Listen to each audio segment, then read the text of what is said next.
Se află până mâine dimineață sub avertizare de ploi torențiale, descărcări electrice și vijelii.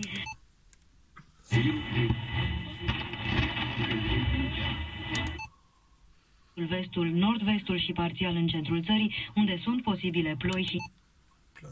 Maximele zilei vor oscila între 22 și 30. Zdeněk Borovec, to je velikán české textařiny. Je to jeden...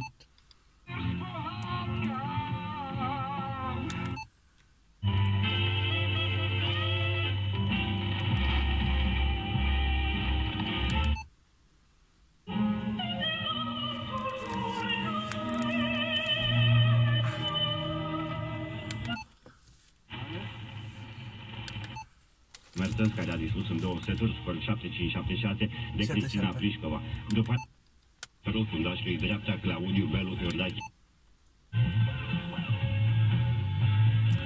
Absolut radio. Dachowska.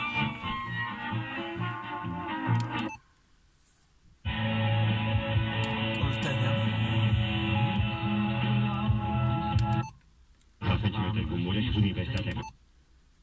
Стало известно о существовании цитаты. Вести ФМ.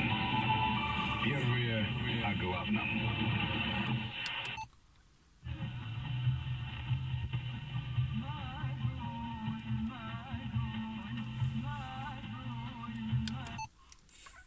Ocazia cursei care va avea loc pe circuitul de la Motmelo în Așteaptă. Nici nu prea știu ce așteaptă. Așteaptă o veste bună.